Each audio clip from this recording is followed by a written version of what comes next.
Hello students. कल अपने किया था विद्युत आवेश। आज हमारा जो विद्युत क्षेत्र का दूसरा टॉपिक है वो है कूलाम का नियम।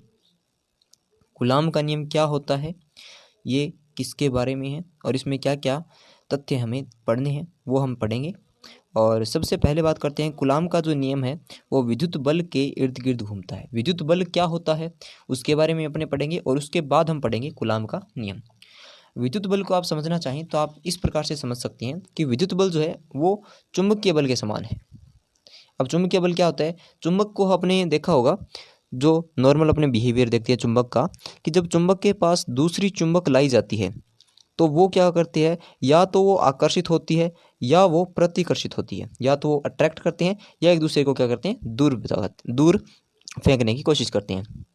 ये जो सिद्धांत होता है ये पाया जाता है चुंबक में। इसी प्रकार से अगर अपने आवेशों की बात करें तो एक आवेश अपने चारों तरफ एक एरिया क्रिएट करता है, एक क्षेत्र क्रिएट करता है। इस क्षेत्र को अपने विद्युत क्षेत्र कहते हैं और इसके बारे में अपने आगे पढ़ेंगे। लेकिन यहाँ पे देखिए, जो एरिया क्रिएट करता है, इस एरिया के अंदर अगर कोई दूसरा आवेश प्रवेश करेगा तो हमने विद्युत आवेश के जो परिभाषा थी उसमें भी पढ़ा था कि जब कोई आवेश किसी दूसरे आवेश के क्षेत्र में प्रवेश करता है तो वो एक बल अनुभव करता है जो उसका गुण होता है। तो यहाँ पे क्या करता है कि जब एक आवेश दूसरे आवेश के क्षेत्र में प्रवेश करता है तो वो दोनों क्या करते हैं, एक दूसरे को बल महसूस करवाते हैं, एक दूसरे को या तो आकर्षित करते हैं या फिर दूर भगाने की कोशिश करते हैं। ये आकर्षण और प्रतिकर्षण विद्युत क्षेत्र के अंदर पाया जाता है। अब देखिए यहाँ पे इसे बोला जाता है विद्युत बल। ये आकर्षण और प्रतिकर्षण क्या कहलाता है, विद्युत बल कहलाता है। दो जो बिंदु आवेश हैं इनके मध्य जो कार्यरत विद्युत बल है ये दो चीज़ों पे डिपेंड करता है। पहला होता है दोनों आवेशों का परिमाण, यानी दोनों आवेशों की जो क्वांटिटी है कि कितने कूलाम ये आवेश है, इस पे डिपेंड करता है। और दूसरा ये डिपेंड करता है दोनों आवेशों के बीच की दूरी पर, कि दोनों आवेशों के बीच में दूरी कितनी है उसके ऊपर। अब देखिए ये डिपेंड करता किस हिसाब से है। सबसे पहला पॉइंट अपने करें तो सबसे पहला पॉइंट हमारे सामने आता है कि ये जो है परिमाण के सापेक्ष कैसे व्यवहार करता है। तो परिमाण के सापेक्ष अपनी बात करें तो जो दोनों आवेशों के परिमाण के क्या होता है, ये गुणनफल की समानुपाती होता है। मान लिया कि एक Q1 आवेश है, एक Q2 आवेश है। जब Q1 और Q2 आवेशों की अपनी बात करते हैं तो जो F है, यानी जो इन दोनों के बीच में लगने वाला विद्युत बल है, ये दोनों आवेशों के गुण जो परिमाण होगा उसके गुणनफल के क्या होते हैं, समानुपाती होते हैं। ये यहाँ पे समानुपाती का निशान, ये मैंने इसको कंडीशन 1 दे दिया। उसके बाद देखिए नेक्स्ट चीज, दोनों आवेशों के बीच की दूरी के वर्ग के व्युत्क्रमानुपाती। दोनों, मान लीजिए ये कोई Q1 आवेश है, ये यहाँ पर मेरा वाला Q2 आवेश है। तो Q1 आवेश और Q2 आवेश के बीच की जो दूरी मैंने मान ली R है, तो इस नियम के अनुसार, इस कूलाम के नियम के अनुसार वो उसके दूरी के वर्ग के, दूरी का वर्ग मैंने किया और फिर उसकी क्या कर दिया, मैंने व्युत्क्रमानुपाती कर दिया। ये मेरे पास आ गई कंडीशन 2। अब क्या करता हूँ, कंडीशन 1 और 2 से इसे क्या कर देता हूँ, कंबाइंड कर देता हूँ, दोनों को मिला देता हूँ। जब दोनों को मिलाता हूँ तो पहले सिद्धांत से मेरे पास आ गया F समानुपाती होता है Q1 Q2 के और F व्युत्क्रमानुपाती होता है R की स्क्वायर के। तो यहाँ से कंबाइंड रूप में F जो है वो समानुपाती हो गया Q1 Q2 bye R square के। उसके बाद देखिए मैंने क्या किया, जो समानुपाती का निशान है इसे हटाता हूँ तो यहाँ पे एक समानुपातिक नियतांक आता है। तो मैंने k जो है उसे समानुपातिक नियतांक के रूप में ले लिया। k जो है वो एक समानुपातिक नियतांक होता है जिसकी वैल्यू होती है 1/4 पाई एप्सिलॉन नॉट। इसे बोलते हैं एप्सिलॉन नॉट। एप्सिलॉन नॉट होती क्या है, एप्सिलॉन नॉट होती है निर्वात की विद्युतशीलता। विद्युतशीलता क्या होती है, तो विद्युतशीलता होती है कि कोई भी जो माध्यम है वो कितना विद्युत क्षेत्र को रोक पाता है, विद्युत क्षेत्र को कितना रोक पाता है, वो उसकी विद्युतशीलता कहलाती है। तो ये होती है निर्वात की विद्युतशीलता एप्सिलॉन नॉट। उसके बाद देखिए जो के होता है इसकी वैसे वैल्यू होती है 9 × 10⁹ ठीक है। एफ के मैंने यहाँ पे वैल्यू, यहाँ पे के मैंने वैल्यू रखी, ये आ गया, और एफ के अंदर इसकी पूरी की वैल्यू मैंने रखी तो यहाँ पर मेरे पास इतना आ गया। ठीक है, यहाँ पे मेरे पास ये वैल्यू आ गई। अब बात करते हैं जो के का मात्रक होता है, वो देखिए यहाँ पे बल का मात्रक हो गया न्यूटन, सी स्क्वायर हो गया कूलाम का नियम, क्योंकि एक कूलाम दो कूलाम दोनों का गुणा किया, कूलाम का स्क्वायर हो गया। उसके बाद है मीटर स्क्वायर, क्योंकि जो बीच नीचे जो आर है ये एक दूरी है और दूरी का मात्रक अपने लेते हैं मीटर में, तो यहाँ पर आ गया मीटर स्क्वायर। उसके बाद देखिए के जो है वो बराबर आ गया न्यूटन मीटर स्क्वायर पर कूलाम स्क्वायर। तो ये हमारे पास के का क्या आ जाता है, मात्रक आ जाता है। अब अपने बात करते हैं एक स्पेशल कंडीशन की, कि एक कंडीशन है हमारे पास, इफ यानी यदि Q1 एक कूलाम हो, Q2 भी एक कूलाम हो और r जो है वो 1 मीटर है। मैंने माना कि यहाँ पर जो है वो Q1 पड़ा है और यहाँ पर जो है Q2 पड़ा है, और इन ये प्लस मैंने सिर्फ एक बार सिंबल के लिए लगाए हैं, वैसे आप इसे मत समझिएगा। ये Q1 पड़ा है, Q2 पड़ा है, इन दोनों के बीच में दूरी जो है वो 1 मीटर है। Q1 की क्वांटिटी वो 1 गुलाम है और Q2 की जो क्वांटिटी है वो 1 गुलाम है। 1 गुलाम 1 गुलाम 1 मीटर। तो यहाँ से देखिए आप, जो F होगा हमारा विद्युत बल जो हमें प्राप्त होगा वो कितना होगा, 1 गुलाम गुणा 1 गुलाम बटे 1 मीटर स्क्वायर। तो यहाँ पर मेरे पास ये 9 × 10⁻9 जो है वो तो मेरे पास के की वैल्यू आ गई। तो यहाँ पे टोटल जो है वो 9 × 10⁻9 न्यूटन आ जाएगा। देखिए कैसे, इसके कहने का मतलब क्या होता है कि यदि दो आवेश जिनके परिमाण में वो 1 गुलाम और 1 गुलाम के हैं और उनके बीच की दूरी जो है वो 1 मीटर है, तो इन दोनों के बीच में जो कार्य करने वाला बल है वो 9 × 10⁻9 न्यूटन होता है। ठीक है, ये आता है अपने पास कूलाम के नियम के अंदर सबसे पहली चीज़। ठीक है, उसके बाद अपनी बात करते हैं कूलाम के नियम के अंदर। ये दूसरा टॉपिक हमारा कूलाम नियम का सदिश निरूपण, यानी कि vector representations of coulomb law. देखिए, हम जानते हैं कि जो कूलाम जो बल होता है, कोई भी बल है वो एक क्या होता है, सदैव एक सदिश राशि होता है। कोई भी जो बल होता है वो एक सदिश राशि होता है। सदिश राशि होने के कारण क्या होता है कि इसके ऊपर सदिश के सारे नियम लगते हैं, और जो कूलाम जो बल है वो उस पे लगने वाला जो नियम है, कौन सा नियम, कूलाम का नियम, वो भी क्या करेगा, अपना सदिश रूप रखेगा। यानी प्रत्येक नियम का जैसे सदिश, अगर कोई सदिश राशि है, वेक्टर क्वांटिटी है, तो उसके ऊपर अगर सदिश के नियम लगते हैं तो इस पे भी क्या लगेंगे, सदिश नियम लगेंगे। यानी कूलाम के नियम पे भी सदिश रूप हमें लिखना पड़ेगा। तो कैसे लिखते हैं, देखिए। तो सबसे पहले मैंने मान लिया कि मूल बिंदु के सापेक्ष, यहाँ पे देखिए, ये मैंने यहाँ पे देखिए, ये जो लिया है ये मैंने लिया है मूल बिंदु। मूल बिंदु के सापेक्ष मैं क्या करता हूँ, दो आवेश लेट कर लेता हूँ, मान लेता हूँ एक Q1 है एक Q2 है, Q2 और Q1।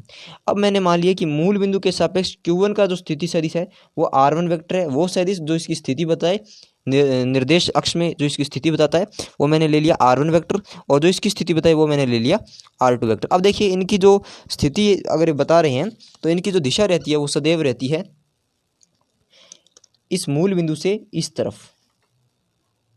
ठीक है, ये जो दिशा है ये इस तरफ होगी, ये भी दिशा इस तरफ होगी। अब मैं इसको आपको अलग से इस पॉइंट को समझाता हूँ कि ये कैसे मैंने बनाया हुआ है। तो सबसे पहले देखिए, मैंने क्या किया, यहाँ पे मूल बिंदु है, यहाँ पे एक आवेश है, यहाँ पे दूसरा आवेश है। ये जो है ये Q1 है, ये जो है ये Q2 है। तो इससे इसकी दूरी और इससे इसकी दूरी मैंने ये लिख ली, और यहाँ पे ये O है। इस तरफ जो होगा ये R2 वेक्टर होगा जो इस दिशा में होगा, ये मैंने ले लिया R1 वेक्टर जो इस दिशा में होगा। ठीक है, अब देखिए इन दोनों को मिलाने वाली रेखा, देखिए मान लीजिए ये मेरे पास इन दोनों को मिलाने वाली रेखा है। देखिए यहाँ पे Q1 है, यहाँ पे Q2 है। अब देखिए, आपको याद होगा कि जो सदिशों के योग का, सदिशों के योग का एक नियम होता है जिसे बोलते हैं त्रिभुज नियम।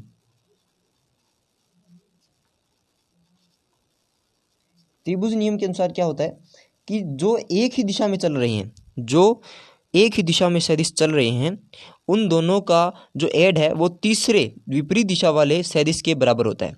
मान लीजिए मैंने यहाँ पे जो है इससे पहले मैं आपको एक और पॉइंट समझाता हूँ कि बल कैसे यहाँ पे आपको लिखना है, और एक दूसरे के सापेक्ष सदिशों को कैसे लिखा जाता है। सापेक्ष लिखने के लिए देखिए, मान लीजिए Q1 के सापेक्ष आपको Q2 लिखना है।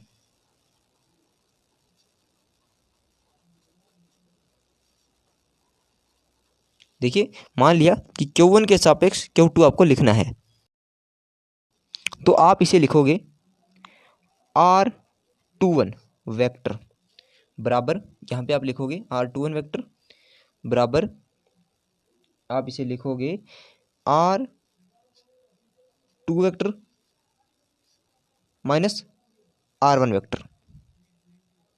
देखिए, मैं इसे ऐसा क्यों लिख सकता हूँ, क्योंकि सदिश का जो नियम होता है त्रिभुज नियम, उसके अनुसार ये R2 वेक्टर जो होगा ना, क्योंकि देखिए R1 इस तरफ है और जो 21 लिखा जाता है ना उसमें इसे लिखा जाता है 21, ये इस दिशा वाला जो है ना इसे 21 लिखा जाता है, और जो इस दिशा में होगा उसे F12 लिखा जाएगा। ठीक है, यानी अगर आपको R लेना है, F लेना है, तो R12 जो होगा वो भी इस दिशा में होगा, F12 होगा वो भी इस दिशा में होगा। ठीक है, R21 जो होगा वो इस दिशा में होगा और F21 होगा वो भी इसी दिशा में होगा। देखिए मैं कैसे कैसे बता रहा हूँ, ये इस दिशा में क्यों होंगे। तो आपको याद रखना है, जिस पर बल कार्य करता है, जिस पर बल कार्य करता है वो पहले आता है, जिस पर बल कार्य करता है वो पहले आता है। कैसे, देखिए यहां पर जो बल कार्य कर रहा है वो किस पे कार्य कर रहा है, Q1 पे कार्य कर रहा है। क्यों, देखिए Q1 पे बल क्यों कार्य कर रहा है, इस दिशा से बल जो है Q2 से लग रहा है और Q1 पे लग रहा है, तो जिस पर लगता है वो पहले आता है। किस पर लग रहा है, 1 पे लग रहा है, तो 1 आएगा पहले, यानी ये जो बल होगा ये F12 होगा। ठीक है, जिस पर बल कार्य करता है, पर जो है वो हमेशा क्या आता है, पहले आता है, पै से पर और पै से पहले, आपको ये याद रखना है। ठीक है, उसके बाद देखिए R21 जो होगा वो इस दिशा में है। देखिए बाकी जो दो है, ये जो दोनों चल रहे हैं, मैंने क्या लिया, 21 ले रखा है, तो 21 इस दिशा में होगा। तो ये देखिए ये भी इस दिशा में चल रहा है, ये भी इस दिशा में चल रहा है, लेकिन यहाँ पर देखिए क्या ये इस दिशा में आ रहा है, नहीं आ रहा। ये किस दिशा में जा रहा है, इस दिशा में। तो बाकी सब तो इस दिशा में चल रहा है, लेकिन ये जो है ये इस दिशा में जा रहा है, यानी कि वो दोनों भुजाएं जो है, ये दोनों भुजाएं जो है, ये दोनों भुजाएं तो क्या हो रही है, इस दिशा में घूर्णन कर रही है, लेकिन ये जो दिशा है ये उल्टी दिशा है। तो R21 यानी जो उल्टी दिशा वाला है वो अकेला आएगा, और जो दो साथ में चल रहे हैं वो दोनों ऐड हो जाएंगे। जैसे R1 भी इस दिशा में है और R21 वेक्टर भी इसी दिशा में है, तो यहाँ से मेरे पास R21 वेक्टर की जो वैल्यू है वो आ जाएगी R2 vector minus R1 vector. ये देखिए ये मेरे पास वैल्यू, ये देखिए मैंने यहाँ पे रखी थी, ये वैल्यू मेरे पास आ गई। यहाँ तक आपको समझ में आ गया। सबसे पहले Q1 आवेश है, Q2 आवेश है, O के सापेक्ष, ये इसके लिए R1 है, इसके लिए R2 है। इस दिशा में जो बल कार्य करेगा इसे F21 कहूँगा। इस दिशा में जो इसका स्थिति सदिश होगा इसके सापेक्ष वो होगा R21। इस दिशा में जो बल कार्य करेगा वो होगा F12, और जो इसका स्थिति सदिश होगा वो होगा R12। ठीक है, ये समझ में आ गया। अब देखिए कैसे, Q के सापेक्ष मैंने Q का जो स्थिति सदिश है वो R21 ले लिया, R2 माइनस R1 वेक्टर। ठीक है, उसके बाद देखिए R21 वेक्टर का मैंने क्या किया, यहाँ पर इसका परिमाण निकाल लेते हैं, क्योंकि हमें जो बात करनी है वो सिर्फ परिमाण से है। क्योंकि जो नीचे आप देखे होंगे R जो है दूरी है वो सिर्फ परिमाण में हमें ज्ञात करनी है। ठीक है, अब देखिए कैसे करना है। Q2 पर Q1 के कारण लगने वाला बल मैंने आपको बताया, पर पहले आता है, तो 2 पर, तो 2 पहले आएगा। 2 पर लगने वाला बल ये आ गया मेरे पास। यहाँ पे देखिए ये जो यहाँ पे एक नया पॉइंट आ रहा है, ये R21 का कैप आ रहा है। R21 का कैप क्यों आएगा, क्योंकि जो R21 है वो Q1 से Q2 की ओर दिशा बता रहा है। क्या कर रहा है, Q1 से Q2 की ओर, इस तरफ जो है, यहाँ से देखिए इस तरफ जो है ये दिशा बता रहा है, यानी इस तरफ जा रही है। ये जो लाइन है ये इस तरफ जा रही है, हमें ये बता रहा है। तो यहाँ पे ये जो है ये सदिश जरूर आएगा, जिसे बोलते हैं अपने एकांक सदिश। ठीक है, अब देखिए एकांक सदिश की खासियत क्या होती है, कि जो एकांक सदिश होता है वो बराबर होता है उस सदिश के बटा में उस सदिश के परिमाण के, यानी सदिश और सदिश के परिमाण का जो अनुपात है वो रहता है अपना एकांक सदिश। तो यहाँ से देखिए R21 वेक्टर है वो बराबर आ जाएगा R21 वेक्टर, जो इसका कैप है वो बराबर आ जाएगा R21 वेक्टर बटा में R21 वेक्टर का परिमाण। अब देखिए यहाँ पे मेरे पास बटा में 2 परिमाण तो ये पड़े थे, एक परिमाण और आ गया, कितने हो गए, क्यूब हो गए। ऊपर जो था कैप था, लेकिन यहाँ पे ऊपर क्या है, वेक्टर है, तो यहाँ पे ऊपर क्या आ जाएगा, वेक्टर आ जाएगा। और इस वेक्टर की वैल्यू मैं पीछे निकाल चुका हूँ। इस वेक्टर की वैल्यू कितनी आई थी अपने पास, ये देखिए यहाँ पे ये वैल्यू अपने पास, सॉरी ये जो वैल्यू है ये यहाँ पे आई हुई है। तो ये वैल्यू मैं उठा के यहाँ पे पुट कर देता हूँ, और ये मेरे पास ये वैल्यू आ गई। यहाँ तक समझ में आ गया आपको। अब देखिए मेरे पास जो है F21 वेक्टर आ चुका है, तो मैं इसी प्रकार से क्या करता हूँ, F21 वेक्टर मेरे पास आ चुका है, तो मैं सेम इसी प्रकार से क्या कर लेता हूँ, F12 वेक्टर निकाल लेता हूँ, और F12 वेक्टर को इस फॉर्म में निकाल लेता हूँ। ठीक है, अब 12 कैसे आएगा वो आपको पता होगा कैसे। मैंने यहाँ पे O माना था, यहाँ पे मैंने Q2 माना था, यहाँ पे मैंने Q1 माना था। ठीक है, ये जो था इस दिशा में था, ये था इस दिशा में। अब की बार मुझे क्या लेना है, 1 2, यानी कि 2 से 1 की ओर, 2 से 1 की ओर पर पहले आता है। ठीक है, क्यों ऊपर लेना है मुझे, तो क्या ऊपर ये आ गया। अब ये दोनों जो है ना वो एक दिशा में चल रहे हैं, और ये जो है ये विपरीत दिशा में चल रहा है। तो अब की बार जो होगा ये R2 है, ये R1 है, ये R12 है। तो जो R1 होगा ना अब की बार वो बराबर होगा R2 प्लस R12 वेक्टर। तो यहाँ से मेरे पास R12 वेक्टर की वैल्यू आ जाएगी R1 vector minus R2 vector, R1 vector minus R2 vector, ये जो वैल्यू है मैं उठा के यहाँ पे पुट करता हूँ और मेरे पास ये इक्वेशन आ जाती है। समझ में आ गया यहाँ तक? अब देखिए यहाँ से एक चीज़ आपको समझाता हूँ कि ये 1 माइनस 2 है। देखिए यहाँ पे देखिए आप, ये जो है ये R1 माइनस R2 है, ये किसके बराबर है? माइनस R2 माइनस R1 के बराबर है। R1 माइनस R2 ये इसके बराबर है, क्योंकि अगर आप माइनस कॉमन ले लोगे तो ये इसके बराबर आ जाएगा। तो यहाँ पर अपने पास ये जो है ये कहाँ पर आ चुका था, ये हमें अगर पिछले सेक्टर की बात करें तो यहाँ पे अगर आप देखोगे तो हमारे पास जो था वो हमारे पास था R2 माइनस R1, और यहाँ पर हमारे पास क्या है? R1 minus R2। यहाँ पे हमारे पास है R1 माइनस R2 और यहाँ पे हमारे पास क्या था? R2 minus R1। तो ये जो दोनों है, इससे दोनों को अगर अपने कंबाइंड करके समझने की कोशिश करें तो हम कह सकते हैं कि जो F12 जो होता है ये माइनस F21 के इक्वल होता है, अगर सदिश की बात करें। परिमाण में दोनों बराबर हैं, लेकिन अगर सदिश की बात करें तो ये दोनों क्या होते हैं? एक दूसरे के उल्टे होते हैं। जो हम क्या होता है कि न्यूटन का जो तृतीय नियम था गति का, वो क्या कहता है कि जब दो बल आपस में कार्य कर रहे हैं और तो क्या होता है, जितना बल एक दूसरे पे लगाएगा दूसरा उतना ही पहले वाले पे उतना ही बल आरोपित करता है। ये था हमारा कूलाम का नियम। यहाँ पे हमारा कूलाम का नियम कंप्लीट हो चुका है। अगर आपको कोई भी डाउट हो तो मुझे कमेंट में ज़रूर बताना। अब हम करने वाले हैं परावैद्युतांक। परावैद्युतांक क्या होता है? देखिए परावैद्युतांक को समझे उससे पहले हमें कुछ पॉइंट्स क्लियर करने हैं कि परावैद्युतांक होते क्या है। परावैद्युतांक को समझे उससे पहले ये पॉइंट क्लियर करना है हमें कि हमने क्या किया था कि दो आवेश जो थे उन्हें रखा था, उनके बीच में कोई दूरी r रखी थी। ये मैंने Q1 लिया था, ये Q2 लिया था। इन दोनों के बीच में मैंने कोई डिस्टेंस रखी थी। ये इस स्थिति में जो मैंने बल निकाला था वो बल था F, और इसकी टर्म्स में हमें 1/4 pi epsilon naught Q1 Q2 by R² मिल रहा था। यानी कहने का मतलब है कि यहाँ पे जो है एप्सिलॉन नॉट आ रहा था। एप्सिलॉन नॉट का अर्थ होता है निर्वात में विद्युतशीलता, निर्वात में विद्युतशीलता। लेकिन हम यहाँ पे निर्वात ही क्यों लें? अगर हम यहाँ पे कोई माध्यम लेते हैं, यानी किसी माध्यम के अंदर रखकर अगर अपने बल ज्ञात करें तो क्या प्राप्त होगा, तो क्या बल प्राप्त होगा, तो इसके बारे में अपने बात करते हैं। देखिए कैसे करेंगे। मैंने क्या किया कि जो है निर्वात में बल ज्ञात कर लिया, जो मेरे पास 1/4 pi epsilon naught Q1 Q2 by R² आया। लेकिन मैं क्या करता हूँ, एक माध्यम लेता हूँ। अब माध्यम क्या हो गया? पहला माध्यम मेरे पास क्या हो सकता है? निर्वात खुद। दूसरा माध्यम मेरे पास क्या हो सकता है? कोई कुचालक माध्यम। या तीसरा मेरे पास क्या हो सकता है? कोई चालक माध्यम। कुचालक हो सकता है, निर्वात हो सकती है, या चालक हो सकता है। निर्वात में जो विद्युत बल होते हैं वो मैक्सिमम होते हैं, विद्युत बल मैक्सिमम होते हैं।